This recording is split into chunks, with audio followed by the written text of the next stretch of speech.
Welcome. Grab a comfortable seat and just settle in, because the journey we are taking you on today requires a bit of mental bracing, I think. Yeah, it really does. We are pulling apart a custom-tailored deep dive just for you, focusing on a set of incredibly dense, unfiltered excerpts from the Wikipedia article on the Canadian Corps during the First World War. Right. And I want to set the tone right off the bat here. If your understanding of the Western Front is built on those standard narratives of, static trenches, blind attrition, and homegrown farm boys just doing their duty for king and country. Romanticized version, basically. Exactly. You need to prepare to have an entire framework dismantled. We aren't here to look at the sanitized or mythologized version of history today. Or not. We are looking at the actual mechanics of how a relatively small colonial volunteer force arrived in the mud of Europe and systematically transformed into something entirely different. It is a truly profound piece of documentation we're looking at. When you examine the actual structural and tactical history of the Corps, you are forced to look past the memorials and the poetry. The popular memory of the First World War, especially for those of us who study military history, it often gets flattened into this narrative of tragic, almost senseless slaughter. Lions led by donkeys, as the old phrase goes. Everyone knows that phrase. Exactly. But the reality of the Canadian Corps, as laid out in these records, reveals a dynamic that is far more complex, highly engineered, and, to be completely honest, chillingly ruthless. Chilling is the right word. We are looking at an organization that friend and foe alike eventually considered one of the most elite and terrifying military formations of the early 20th century. Okay, let's unpack this. Let's start with the physical assembly of this machine. Because even the foundational timeline of how the Corps came together defies some of the assumptions we make about how armies are built in a crisis. It really does. You look at the late summer of 1915, September specifically. The 2nd Canadian Division arrives in France. They join up with the 1st Division, and suddenly the Canadian Corps officially exists. And from there, the expansion is just rapid. Right. By December of that same year, the 3rd Division is brought into the fold, and by August of 1916, the 4th Division is on the line. And that rapid expansion speaks to the sheer industrial scale of the conflict they were stepping into. Anyone familiar with the realities of the Western Front knows that a military division is not a static entity. No, definitely not. It is a living, breathing, and constantly bleeding organism. At full strength, a World War I infantry division was roughly 18,000 to 20,000 men. Wow. So by the time you have 4 divisions, plus all the necessary logistical and artillery and medical support troops, you are looking at a massive footprint. Over 100,000 men essentially functioning as a self-contained city that only exists to wage war. Which makes the whole situation with the 5th Division so telling, I think. The records show they actually started organizing a 5th Canadian Division in February of 1917 in Britain. Right. But it never really sees the light of day as an independent fighting force, does it? No, it doesn't. And that is a direct reflection of the brutal mathematics of attrition on the Western Front. The sheer casualty rates. Exactly. By February of 1918, the command structure looked at those rates, the thousands of men being ground up in places like Passchendaele and the Somme, and realized they simply could not sustain a 5th independent division. The manpower just wasn't there. No. So they made the pragmatic, albeit grim, decision to break it up entirely. The men who had trained together for a year were dispersed, fed piecemeal into the meat grinder to reinforce the depleted ranks of the existing 4 divisions. It's a stark reminder of the manpower crisis that constantly haunted the Allied command. But when you actually break down the demographics of that manpower... This is where it gets really surprising. Yeah, when you look at who is actually filling those ranks and absorbing those casualties, you hit the first major historical illusion. When you hear Canadian Corps, the automatic mental image is a force composed entirely of homegrown Canadians. Right, you picture ranchers from Alberta, lumberjacks from British Columbia, maybe clerks from Toronto. Exactly. But the demographic data flips that completely upside down. What's fascinating here is that the force credited with forging the modern Canadian national identity on the battlefield was, for the vast majority of the war, not majority Canadian-born. Chew on that for a second. The demographic reality is that the majority of the soldiers in the Canadian Corps were British-born immigrants. It wasn't until the final stretches of the conflict, as the war dragged into its twilight, that the influx of Canadian-born enlistees finally tipped the scales to a narrow 51% majority. You really have to pause and let that sink in. For years, The troops charging over the top under the Canadian banner were predominantly guys who had been born in England, Scotland, Wales, or Ireland. Yes. They had emigrated to Canada in the years leading up to the war, seeking a new life, land, or economic opportunity. It fundamentally challenges the romanticized, perhaps slightly naive narrative of a purely indigenous army marching off to define its nationhood from day one. Instead, you are looking at a force that was deeply, intrinsically tied to the British Empire at its inception. These were men who felt a profound, immediate connection to Britain's call to arms in 1914, because Britain was literally their homeland. When the Empire declared war, they weren't fighting for a distant monarch. They were fighting for the towns they grew up in. Exactly. And that initial demographic makeup completely changes how you view the cultural evolution of the Corps. You don't have a pre-existing Canadian identity being exported to Europe. You have a massive group of recent immigrants thrown together with native-born Canadians. Sharing dugouts, sharing rations, and suffering through immense trauma. Right. The unique Canadian identity of the Corps wasn't brought over on the troop ships. It was forged under artillery fire. Precisely. The mud of Flanders and the chalk of the Somme acted as a crucible. The shared experience of extreme adversity and their shared frustration with some of the broader British High Command decisions gradually forged a distinct, cohesive identity that superseded their birthplaces. They went in as subjects of the Empire and came out as soldiers of a highly specific military fraternity. Yes, a highly bonded fraternity. Which brings us to another massive historical myth regarding manpower, and that's the issue of the draft. If you study Canadian political history, the conscription crisis of 1917 is an absolute earthquake. A total political disaster back home. It was a crisis that pitted English Canada against French Canada, sparked riots in Quebec, alienated farmers who needed their sons for the harvest, and basically threatened to tear the entire domestic political fabric apart. Yes, it did. Given the sheer volume of that political explosion, it's incredibly easy to assume that conscripts must have made up a massive portion of the fighting force in the final years of the war. It is a very logical assumption to make if you only look at the home front politics. But when you look at the deployment statistics, the battlefield reality was radically different. The numbers tell a different story. They really do. The documentation demonstrates that the Canadian Corps was overwhelmingly a volunteer force for almost the entirety of its existence. Almost everyone chose to be there. Exactly. The political machinery of conscription moved so slowly, and the logistical pipeline across the Atlantic was so long, that the actual impact of drafted men on the front lines was negligible until the very end. The raw numbers really put this into perspective for you.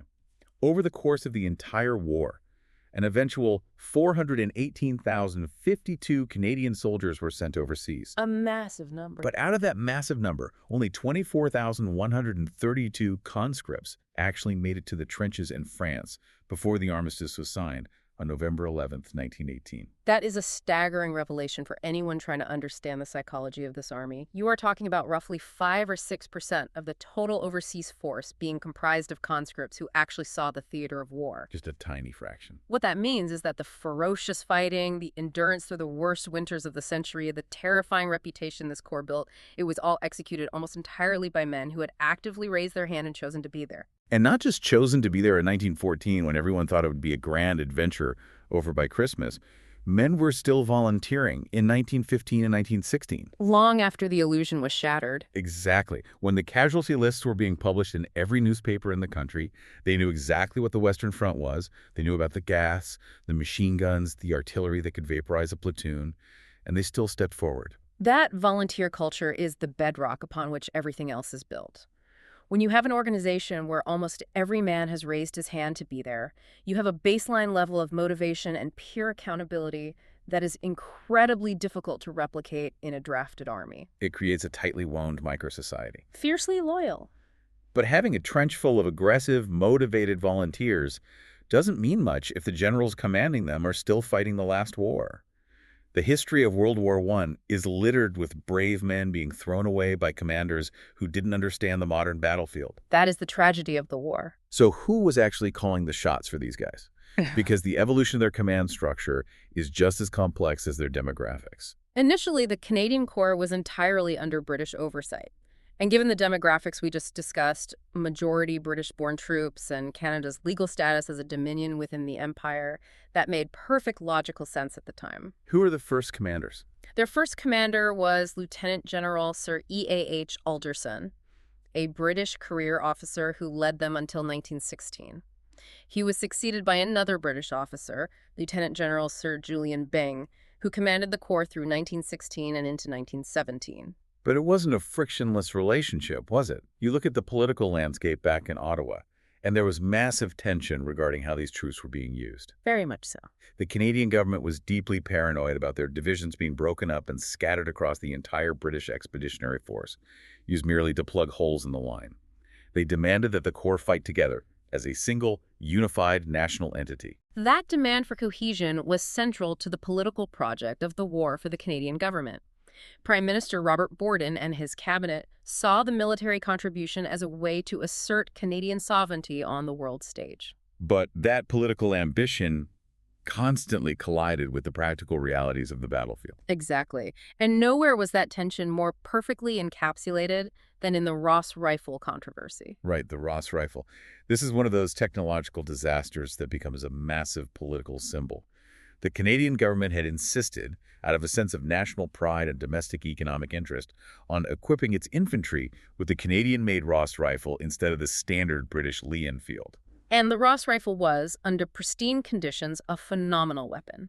It was essentially a highly accurate sporting and target rifle. It had tight tolerances and a complex straight-pull bolt mechanism. On a clean shooting range in Ottawa, it was arguably superior. Yes. But the Western Front was not a clean shooting range. It was a hellscape of mud, grit, and poorly manufactured wartime ammunition. And those tight tolerances became a death sentence.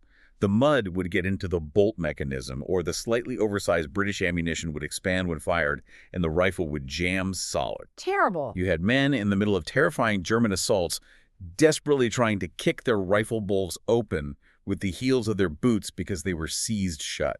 It was an absolute catastrophe. Canadian soldiers began throwing their Ross rifles away in the middle of battles, actively scavenging Lee-Enfields from the bodies of dead British soldiers just to have a weapon that would fire when they pulled the trigger. Just to survive. Right. General Alderson, to his credit, recognized the disaster and pushed to have the Ross replaced. But that infuriated the Canadian politicians who had championed it. The political fallout from issues like this created an unstoppable momentum for more Canadian autonomy. The politicians wanted their own men making the decisions. So you have this incredibly fraught dynamic. The Canadians are taking massive casualties. The politicians back home are screaming for a unified command and national independence. And the British High Command is trying to manage a coalition war. That's a powder keg. Finally, in 1917, the pressure valve releases. General Byng gets promoted up to command the British Third Army, and he is succeeded by General Sir Arthur Currie. Currie had been commanding the 1st Canadian Division, and he makes history by becoming the very first Canadian to command the entire Canadian Corps. Arthur Currie is one of the most fascinating figures of the war.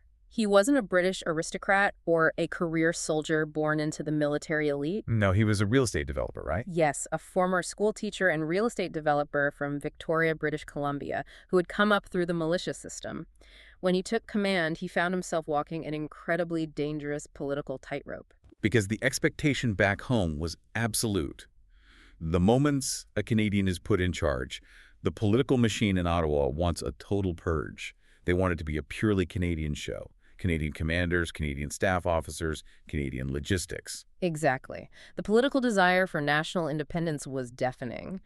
But Currie was, above all things, deeply pragmatic and utterly committed to the survival of his men. He knew what he was up against. He looked at the undeniable battlefield reality. He was fighting a massive, industrialized, highly technical war.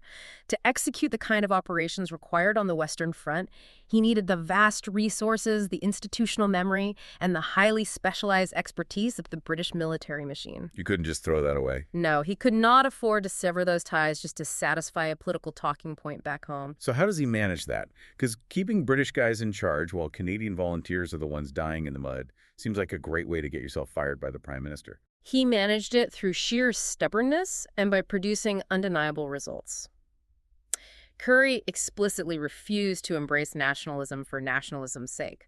If a British officer was doing a highly effective job, Currie flatly refused to relieve him of duty just to slot a less experienced Canadian into the role. It was a strict meritocracy. Absolutely. He retained successful British officers in crucial positions until fully trained, battle-tested Canadians were actually ready to replace them without a drop in operational quality. And when you look closely at the command structure, even deep into 1917, when the Corps is supposedly this independent national symbol, the reality behind the curtain is very much a hybrid operation. Yes, it is. The records show that while the frontline leadership was shifting, Canadians were commanding 7 of the 12 infantry brigades by 1917.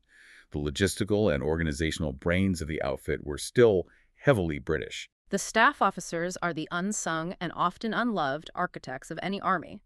They're the men who figure out how to move 100,000 men in the dark, how to supply them with millions of rounds of ammunition, how to coordinate the delivery of thousands of tons of rations, and most importantly, how to orchestrate the complex artillery fire plans. The real heavy lifting of war. The data shows that British regulars remain the staff officers of the divisions, and British officers held 2/3 of the senior appointments across the infantry, artillery, and corps headquarters.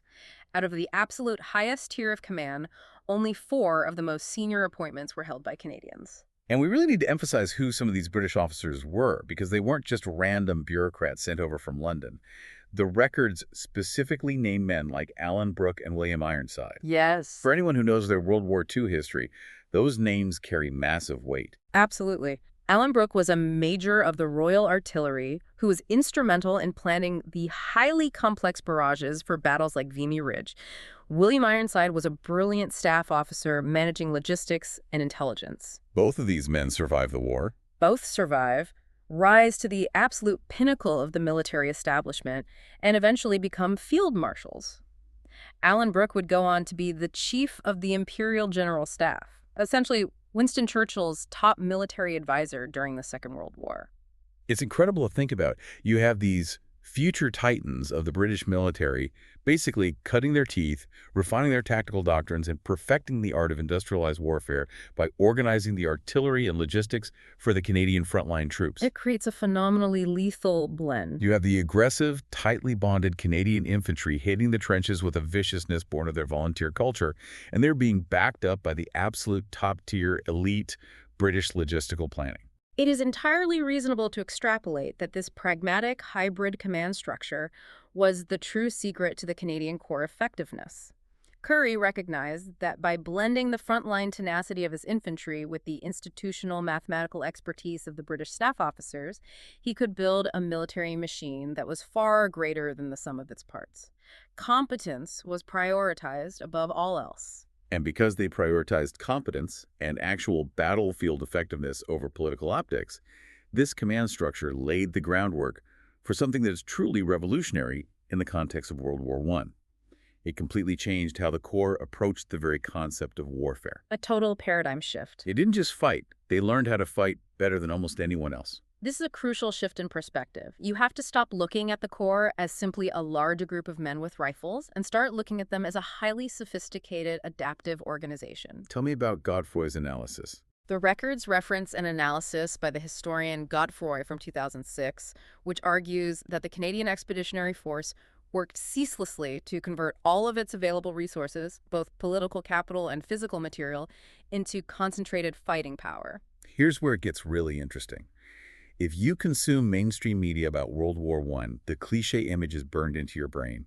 A whistle blows, an officer with a pistol points forward, and thousands of men walk slowly, mindlessly into the teeth of interlocking machine gun fire. The tragic walk to oblivion. And they do it day after day, year after year, because the generals, sitting in comfortable chateaus miles behind the lines, are too stubborn or too unimaginative to change their tactics. That is the enduring tragic myth of the First World War. And while there is certainly truth to the horrific blunders of early battles like the Somme in 1916, it is a massive oversimplification of how the war actually evolved. The Canadian Corps, particularly under Currie's leadership, operated in stark contrast to that stereotype of rigid, unimaginative slaughter. They developed a unique, almost obsessive organizational commitment to exploiting every single opportunity for learning. It wasn't just a top-down dictation where a general reads a book and tells the men what to do. It was a corps-wide activity. Yeah. It permeated every level of the organization, from Arthur Currie at headquarters right down to the private soldier freezing in a listening post in no man's land. The way they operated is highly analogous to a modern tech company constantly iterating on a software product based on user feedback. But the stakes are infinitely higher. Exactly. In their case, the product was survival, the objective was victory, and the feedback loop was, quite literally, written in blood. The documentation details a very specific methodical process. They would test a new doctrine, a new piece of equipment, or a new tactical formation in a limited engagement, perhaps a small trench raid or a minor skirmish over a ruined farmhouse. And the debriefing process was rigorous.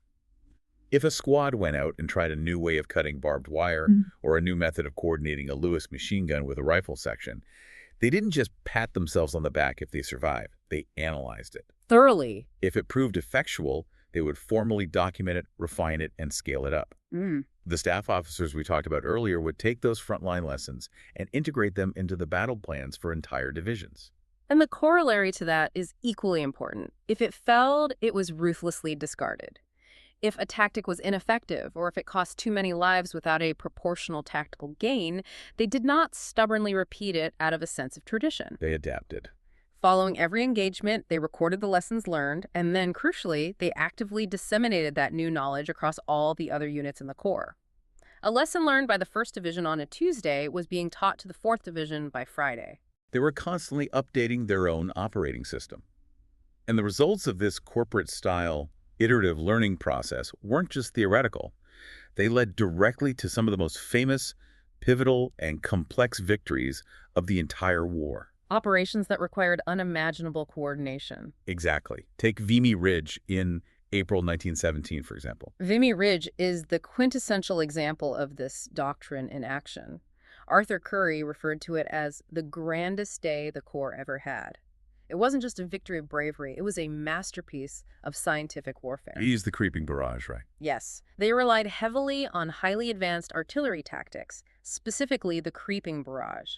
This was a tactic where a curtain of artillery fire was dropped just ahead of the advancing infantry, moving forward at a meticulously calculated rate, say 100 yards every 3 minutes. That requires incredible timing. The infantry had to walk dangerously close behind this wall of exploding shells, using the dust and destruction as cover to jump into the German trenches before the defenders could emerge from their deep dugouts. And to make that work, the level of communication and trust had to be absolute.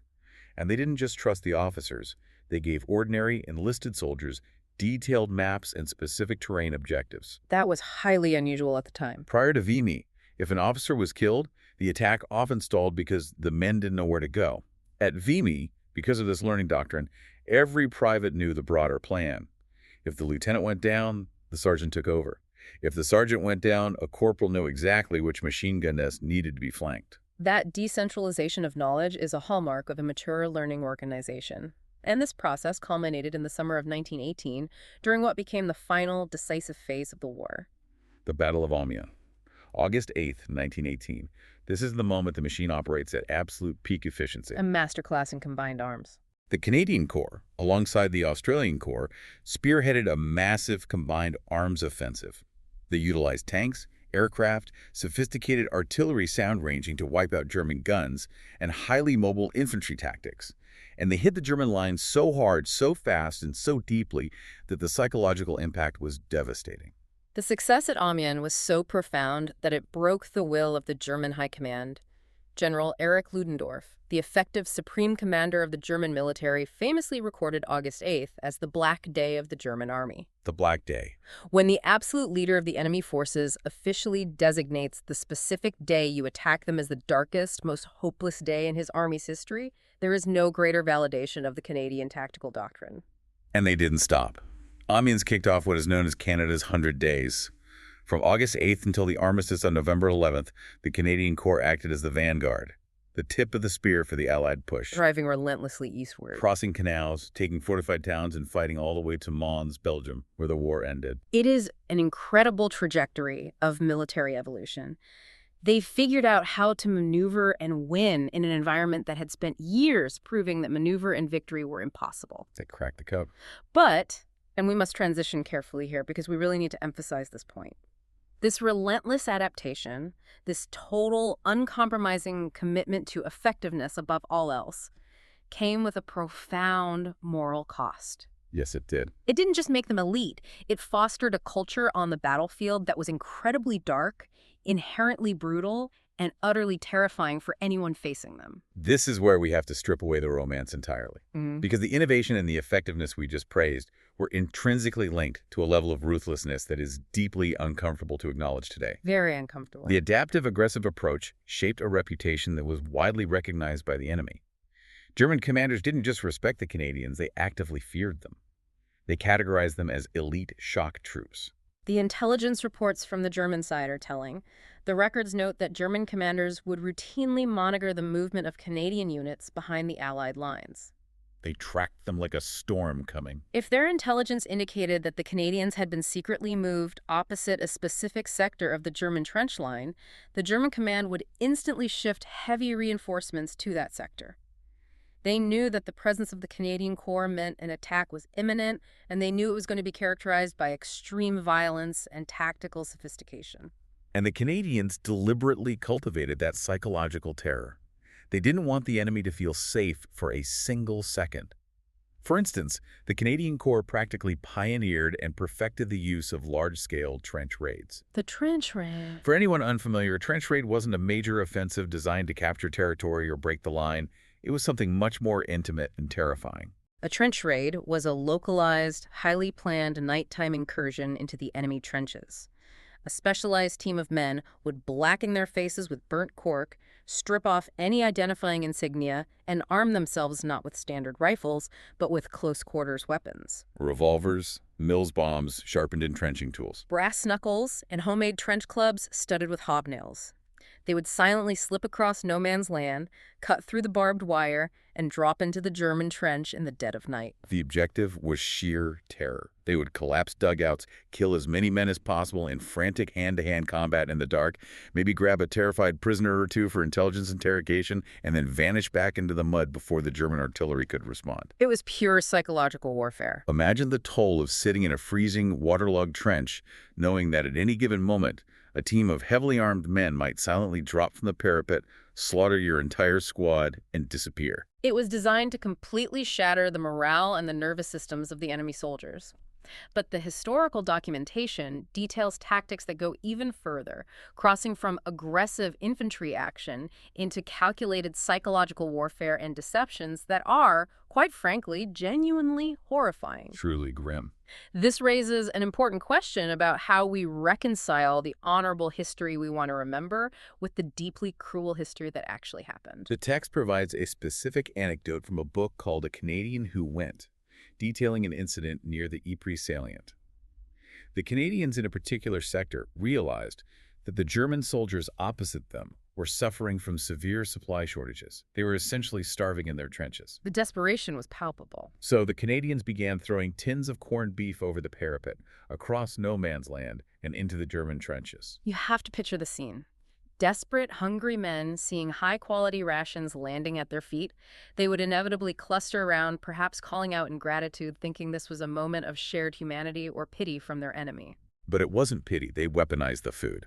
Once they had thrown enough tins over to lure the starving German soldiers out of their dugouts and clustered them together in the open trench trying to grab the beef, the Canadians immediately followed up the food with a concentrated barrage of live, primed grenades. The trap. The documentation literally refers to these packages as gifts from hell.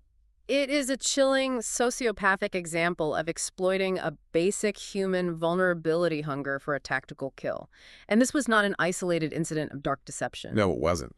The records also discuss how they exploited the lingering cultural sentiment of the famous Christmas truces.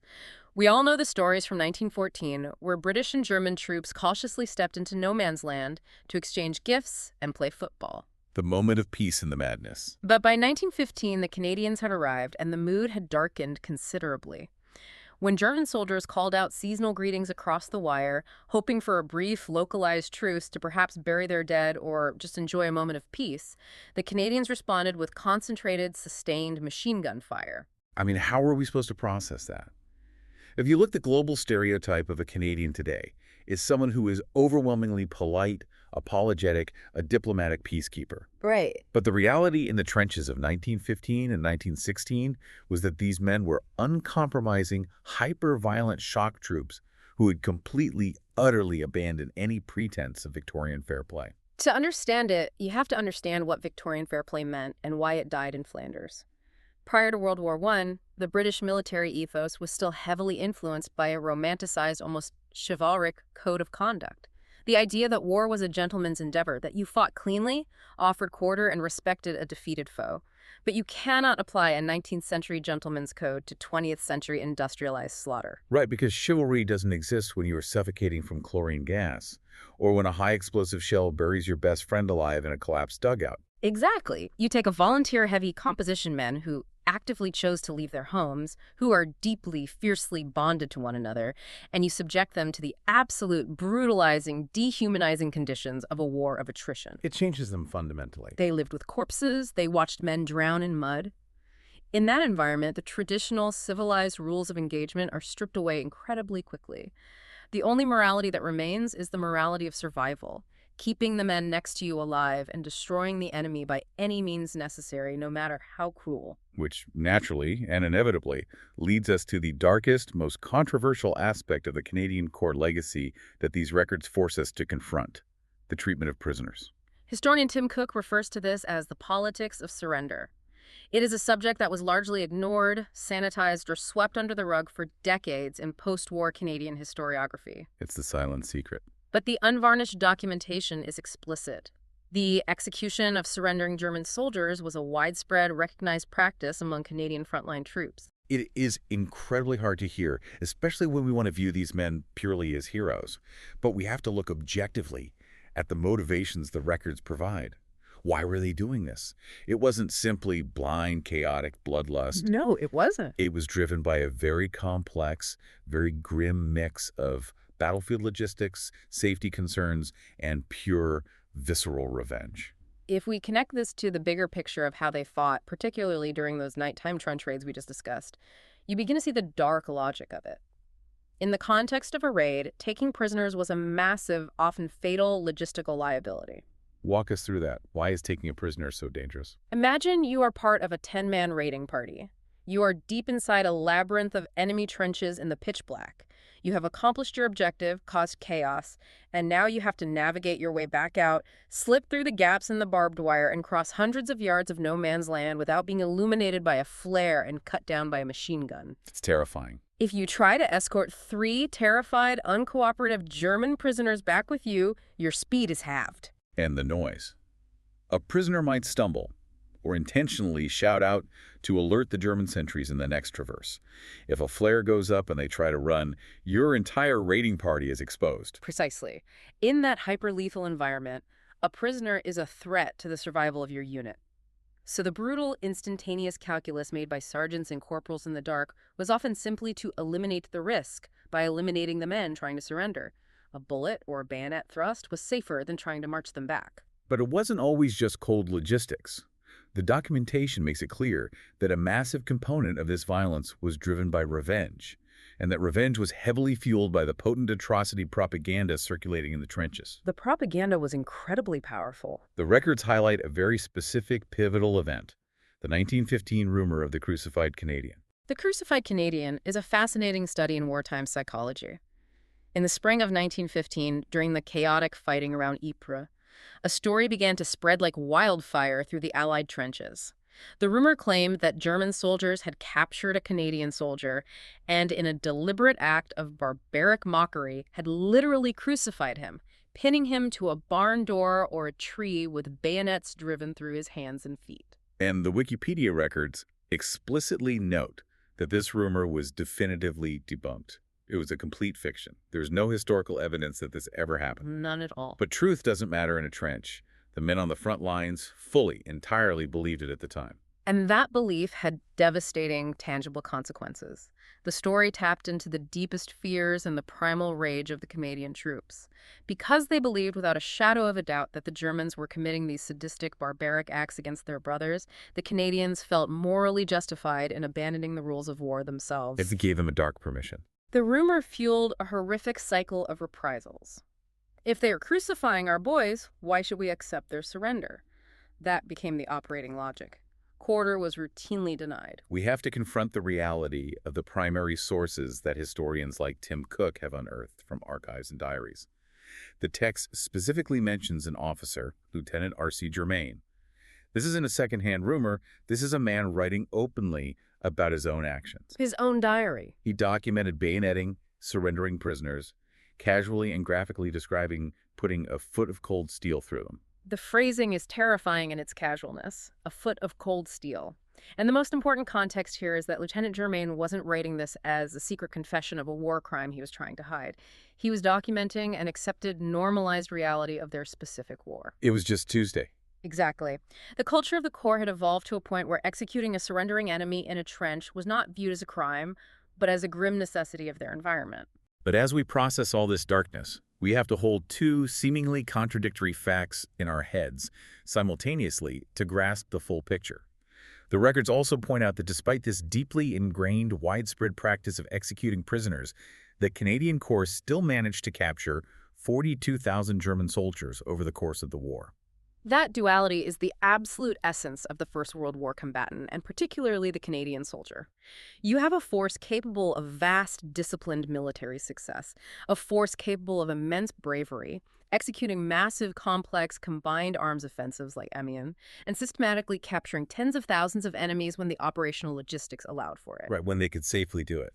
But simultaneously, those exact same men were fully capable of intimate, chilling, close-quarters execution when the chaos of a trench raid or the rage of a perceived atrocity demanded it. It makes you realize how the sanitized, heroic post-war narratives we are fed, the noble, clean sacrifice for freedom, do a massive disservice to the actual traumatic, complex reality these veterans lived through. The brutality wasn't an anomaly, and it wasn't a mistake committed by a few bad apples. It was a fully integrated part of their survival mechanism and their tactical effectiveness. Which forces us to consider the psychological aftermath. What happens to the human mind when it is required to normalize that level of violence and then is suddenly asked to stop? Let's step back from the tactical reality of the trenches and look at the immense, staggering human cost and how this entire world-shattering experience was digested by the culture that eventually welcomed them back. The statistics on the toll are sobering to the point of being almost incomprehensible. The records state that the total fatal battle casualties for the Canadian Corps during the war was 56,638 men. Over 56,000 dead. And to put that into perspective, the documentation breaks down the percentages. That figure represents 13.5% of all the men who were sent overseas and 9.26% of every single man who enlisted in Canada. So what does this all mean? It means that nearly 1 in 10 men who signed up, who walked into a recruiting office believing in king and country, never came back. They were buried in the mud of France and Belgium. And for the ones who did survive, the documentation describes a surreal homecoming. In 1919, they returned to Canada to massive, jubilant, welcoming crowds in cities across the country. Parades and confetti. They were hailed as conquering heroes, the men who had proven Canada's worth, the shock troops of the Empire who had put their young nation on the world map. But try to imagine the profound internal cognitive dissonance of that moment. You are a veteran standing on a parade float in Toronto, or marching down the street in Halifax. Confetti is raining down, brass bands are playing patriotic marches, and politicians who have never heard a shot fired in anger are giving grand speeches about your noble crusade and your immaculate heroism. And you just have to stand there and smile. But inside your head, you are carrying the darkest, most visceral secrets imaginable. You know about the politics of surrender. You remember tossing corned beef tins to lure starving men into a grenade blast. You know exactly what Lieutenant Germain meant by a foot of cold steel because you probably held the rifle. The psychological trauma, the moral injury, must have been unimaginably isolating. They were carrying the crushing weight of a no-quarter combat environment, yet they were entirely surrounded by a civilian population that had absolutely no framework, no vocabulary, and frankly, no desire to understand what they had actually done to survive or what had been done to them. They just wanted the myth. The civilians wanted heroes. The veterans were haunted men. It's no wonder that this profound disconnect deeply penetrated Canadian culture, particularly finding its voice in literature as the nation tried to process the trauma over the following decades. The documentation mentions several really fascinating literary examples that show how this history echoed through time. For instance, it brings up Lucy Maud Montgomery. Most people around the world know her strictly as the author of Anne of Green Gables. But she wrote a book called Rilla of Ingleside. Rilla of Ingleside is an incredibly important cultural artifact. Published in 1921, it is one of the only contemporary Canadian novels written from the perspective of the home front as the war was actually happening. It tracks the agonizing weight of women in a small community, watching the casualty lists in the newspapers, dreading the arrival of the telegraph boy. It processes the anxiety and the shifting social roles in real time. And the Wikipedia excerpt specifically notes something very interesting about Rilla. It mentions that the novel is notable for being one of the first literary texts to mention the Gallipoli Campaign and the ANZACs, the Australian and New Zealand Army Corps. Why is that inclusion significant? It demonstrates the profound shared cultural trauma of the British Empire. Canada was bleeding in Flanders. Australia and New Zealand were bleeding on the beaches of Gallipoli in Turkey. Montgomery's inclusion of the ANZACs shows how the war was connecting the far-flung dominions of the empire through a shared experience of colossal colonial bloodletting. The grief was universal across the empire. The grief in a Canadian farmhouse was identical to the grief in the Australian outback. And then the records move from the immediate contemporary processing of the war to the later, more cynical reflections. It highlights Robertson Davies' highly acclaimed 1970 novel, Fifth Business. A massive part of that book is devoted to the protagonist, Dunstan Ramsay, and his deeply traumatic experiences as a soldier in the Canadian Corps. Fifth Business is brilliant because it explicitly attacks the myth-making. Dunstan Ramsay loses his leg at Passchendaele, wins the Victoria Cross, but he refuses to embrace the role of the immaculate hero. He views the medal and the heroic narrative imposed on him by his hometown as a burden and a lie. Davies uses the novel to explore the lingering scars of the war and the hypocrisy of how society remembers conflict. And on the complete opposite end of the tonal spectrum, but dealing with the exact same trauma, the documentation mentions Donald Jack's Bandy Papers. This is a series of novels that processes the history through dark, absurdist humor, dealing with the sheer bureaucratic lunacy of the war and the absurdity of surviving it. Literature served as the necessary vehicle for the nation to process a monumental shift in its identity. The war changed Canada irrevocably. It went from being a quiet colonial afterthought into a nation that had engineered and fielded one of the most terrifyingly effective, aggressively ruthless military machines in the world. The loss of innocence. But that coming of age was purchased at an incredibly steep moral and human cost. Literature bridges the gap between the cheering, oblivious crowds of 1919 and the silent, localized nightmares of the veterans. Which brings us to the end of our deep dive today. To summarize the massive amount of ground we've covered from these Wikipedia records, the Canadian Corps wasn't just a group of brave, homespun farm boys who marched off to do their duty. They were a highly engineered, relentlessly adaptive war machine. Unquestionably. Their undeniable battlefield effectiveness was born from pragmatic, unsentimental leadership that valued competence over political optics, a corporate-style learning doctrine that tested and iterated tactics in blood, and a brutal, unflinching willingness to cross deeply held moral lines in the mud of the Western Front. It is a history that absolutely demands we look at it with clear eyes, without the rose-tinted glasses of patriotism. And as we wrap up, I want to leave you with one final unmentioned thread to pull on, something to mull over on your own time. What's that?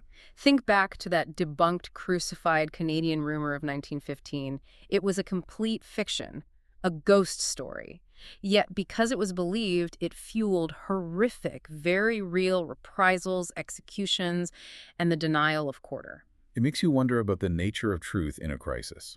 It forces you to consider a terrifying dynamic. In the fog of war, or frankly in any high-stakes modern conflict of information, how much of our reality and the extreme, irreversible, and sometimes violent actions we justify taking because of it is entirely shaped by the fictions we simply choose to believe? That is a heavy, incredibly vital question to sit with. Thank you for joining us on this custom-tailored deep dives. We hope this has shifted your perspective. Keep questioning the established narratives, keep digging into the raw historical sources, and most importantly, never settle for the sanitized version of history. We'll catch you next time.